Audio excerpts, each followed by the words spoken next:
Africa Content TV.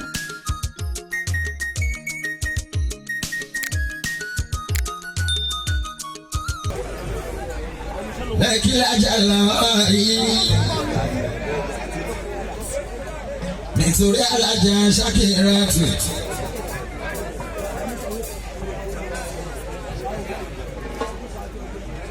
Ọmọ Bákàrẹ̀ Àyìnkẹ́ Ọláìdé.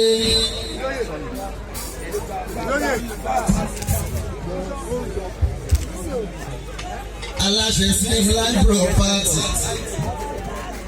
Real estate Mama Aliya. Mama Simi Soluwa.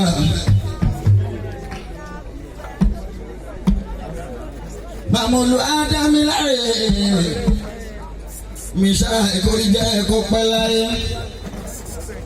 Mama Moshopeluwa Samad.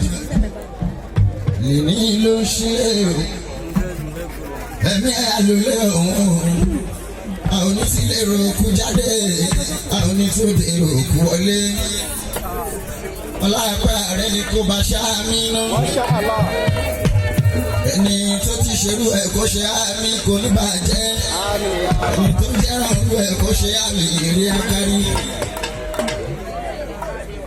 Adé pẹ̀lú orin pẹ̀lú ohun tó pẹ̀lú tó ṣe ẹjọ́ sí.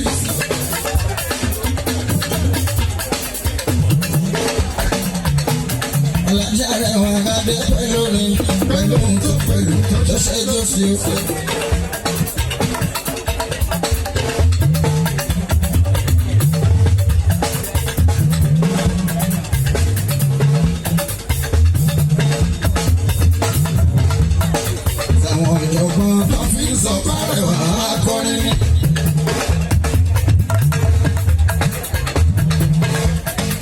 Àwọn ẹlẹgbẹ́ mi ibi tí mo gbọ́ nígbà ni wọ́n yí sí.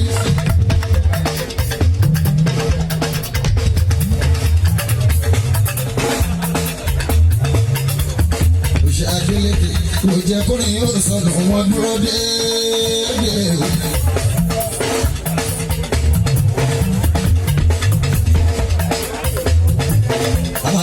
Àwọn onílù mi ibi tí mo gbọ́ nígbà ni wọ́n yí sí.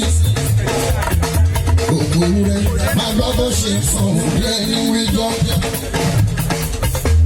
Ayọ̀dé púpọ̀ rí àdúgbò.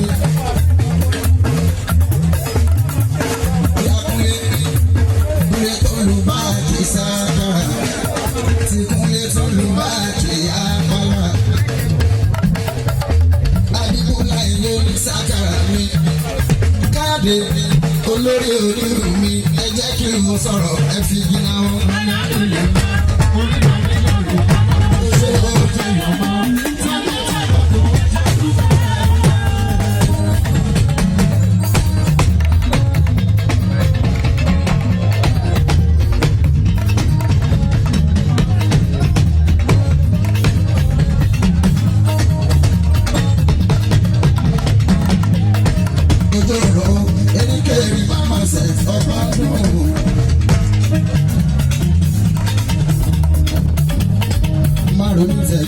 Ṣé bí ìbáyà ló lẹ́jọ́ wẹ́wẹ́? Sòkúrò lórí àwòkọ́ lónìí rẹ́gbẹ̀ bàbá nílé.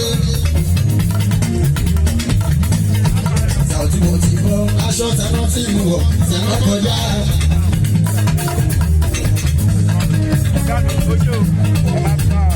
Lẹ́ni torí Ṣakiratu mi. Ọmọ Bákàrẹ̀ Ọláìdé.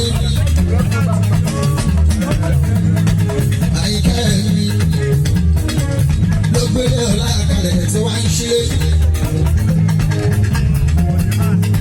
Màmá Bálíà.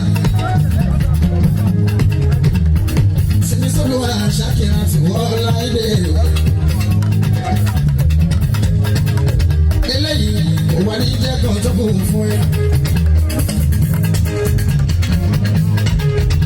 Èmi ò ní sọ pé kí ṣùgbọ́n ìṣàlẹ̀ ìdílé ó jẹ́ torí mo mọ ìyówó.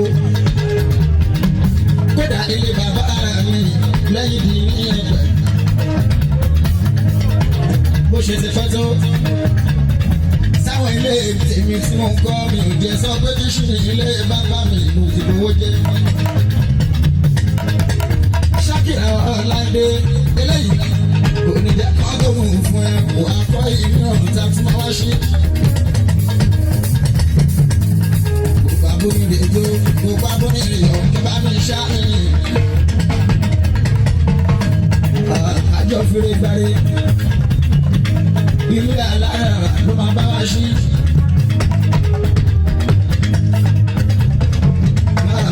Bẹ̀rẹ̀ látòrí Ọlọ́run tiwa Olúwa wa kéwà ní ọ̀sùn ìta ilé.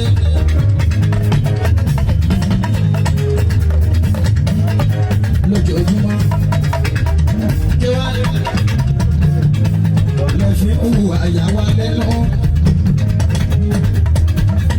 Ìṣàlájẹ máa wẹ̀ ní ayé. Aláìní alánọ́gà ká torí jọ́sí. Kò tí ì fàyàwó. Mo wá dúpẹ́ fún àbá tó dàbí ẹ̀. Mo lè jókòó lẹ́gbẹ́ àyìnlé wá sí.